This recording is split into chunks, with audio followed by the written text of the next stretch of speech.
Selamat pagi Oma Opa, Bapak Ibu, saudara-saudari yang terkasih dalam Kristus. Salam sejahtera untuk kita semua. Kembali lagi bersama saya Irma dalam acara Oke Hari Ini, Orang Kudus Hari Ini, edisi 15 Desember 2022. Pemirsa, pada pagi hari ini saya kedatangan seorang tamu spesial. Beliau adalah salah seorang anggota dari SSC Santa Clara dan beliau adalah Mbah Harto. Selamat pagi Mbah Harto. Selamat pagi. Apa kabar? Baik-baik. Bagaimana Mbak Irma juga baik-baik? Saya sehat-sehat saja Mbah Harto, puji Tuhan. Amin. Baik Mbah Harto, udah lama nih kita nggak ketemu. Saya udah kangen dengar cerita-cerita dari Mbah Harto. Hari ini tanggal 15 Desember kita mau berbicara tentang siapa Mbah Harto? 15 Desember itu hari rayanya Beato Ya. Charles Stipp. Beato Charles Stipp ya Mbah. Dia itu lahir di Jerman, di Tübingen namanya, Tübingen. Dia Protestan. Nah dalam cerita ini kami tidak ingin mendiskreditkan Protestan atau Katolik, tidak ya. Tapi untuk menunjukkan suatu fakta bahwa seorang Protestan juga bisa menjadi imam. Ya. Nah, tergantung bagaimana perjalanan hidupnya. Baik. Nah, orang tuanya itu seorang pedagang, jadi businessman ya. Sehingga Stipp ya kan, Charles Stipp itu dikirim ke Prancis untuk belajar bahasa Prancis. Jadi dari Jerman ya, dikirim ke Prancis. Jerman, ya. Ya. Kemudian belajar bahasa Itali juga di sana, di Italia. Dia kebetulan dipimpin oleh seorang yang pandai bahasa Itali, Santa Fontana itu. Santa Fontana, baik.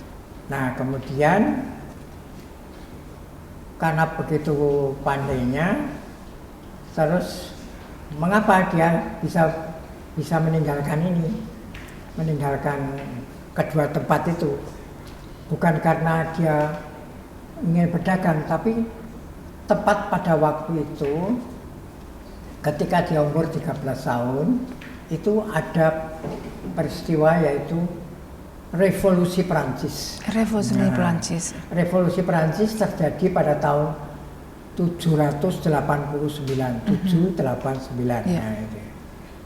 Supaya Mbak Irma supaya ingat ya, gampang urutannya. Yeah. Nah, dalam Revolusi Prancis itu waktu rajanya kan Louis ke-16, istrinya yang terkenal dengan putri pemboros itu Maria Antoinette itu ya. Maria Antoinette, oke. Waktu itu gereja itu dipengaruhi oleh kerajaan. Jadi kerajaan sama dengan gereja itu bukan untuk menjunjung rakyat, tapi malah menindas rakyat pada waktu itu. Itulah sebabnya salah satu diantaranya adalah alasan mengapa terjadi Revolusi Prancis. Pecahnya pada 4 Juli 1789 itu, kemudian mereka masuk di Bastille, jadi penjara Bastille itu karena disangka bahwa di sana ada senjata-senjata. Nah itu ceritanya untuk latar belakangnya. Sebab nanti kita akan ketemu dengan Napoleon ya, dalam cerita itu. Nah, jadi selama di Italia dia tidak menikmati atau tidak menjadi korban Revolusi Prancis. Nah kemudian dia itu malah pergi ke Verona. Yeah. Verona itu ini Italia ya, itu di utara. Jadi Italia di sebelah utara Italia. Nah itu di sana itu penduduknya itu baik sekali. Jadi antara Protestan, Katolik itu juga rukun, sehingga Charles Stipp itu tertarik sekali. Kok bisa rukun begini? Itu sebabnya apa? Kemudian dipikirkan kalau gitu saya ingin bersahabat dengan orang-orang Katolik kayak apa. Padahal ketika mau berangkat, dia itu dilarang oleh ibunya. Kamu jangan bergaul dengan imam-imam Katolik supaya tidak terjadi diskusi atau berbantahan. Apa itu? Bantahnya. Debat, nah, jangan sampai berdebat dengan mereka. Tapi di Verona dia malah bersahabat dengan justru banyak bersahabat dengan dan sebagainya. para imam. Lalu dia tertarik, begitu tertarik kemudian dia malah minta dibaptis secara Katolik. Kemudian dia malah masuk seminari, seminari kemudian ditahbiskan. Ditahbiskan ya diterima ya orang. Mereka juga nggak tahu bahwa dia itu dulunya adalah Protestan. Aslinya di Jerman sebagai orang Protestan nggak tahu. Iya. Kemudian dia bertugas. Nah, pada waktu dia bertugas itu terjadi perang antara Austria dengan Perancis. Jadi Perancis ketika terjadi revolusi Perancis itu kan muncul ada Jean-Jacques Rousseau, ada Voltaire, ya. Kemudian pemimpinnya itu dipegang oleh Robespierre. Robespierre juga terbunuh mati. Nah kemudian digantikan oleh Napoleon Bonaparte. Ya, masih ingat ya. Nah, Napoleon itu bukan sebagai raja, tapi saya sebagai diktator.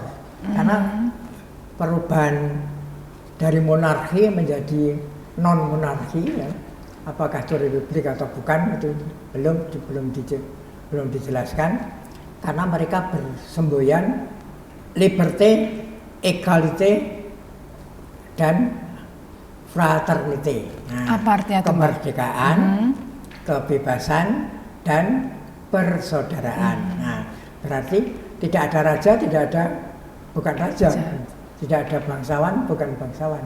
Jadi semuanya sama. Nah, ketika dipegang oleh Napoleon Bonaparte, dia terjadi perang dan masuk di itu daerah itu, daerah di Verona itu. Lalu banyak penduduk yang luka parah. Kemudian si Charles tadi ditugaskan di rumah sakit untuk menolong orang-orang itu, para penderita itu. Dan dia dengan senang hati bisa mewujudkan persembahannya kepada Tuhan dengan cara menolong sesama manusia. Nah terus itu sampai kepada suatu saat dia harus juga menderita juga, sampai ada juga jadi wabah ya. Kalau sekarang kan ada wabah ini corona.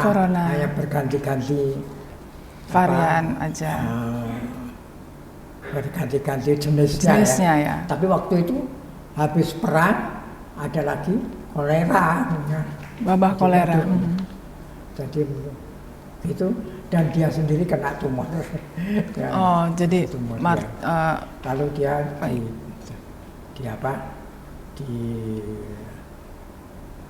upacarai sebagai orang kudus dengan tingkatan venerabilis. Jadi kalau menjadi orang suci itu tingkatannya venerabilis, beato, kemudian santo. Tapi dia baru sampai beato saja. Tapi venerabilis. Jadi kalau sebelum venerabilis juga ada, yaitu hamba Allah ya. Hamba Allah. Seperti kita ini kan semua kan hamba Allah. Jadi kita sebenarnya juga orang kudus ya. Maka ada persekutuan para kudus. Nah, itu termasuk kita. Nah, itu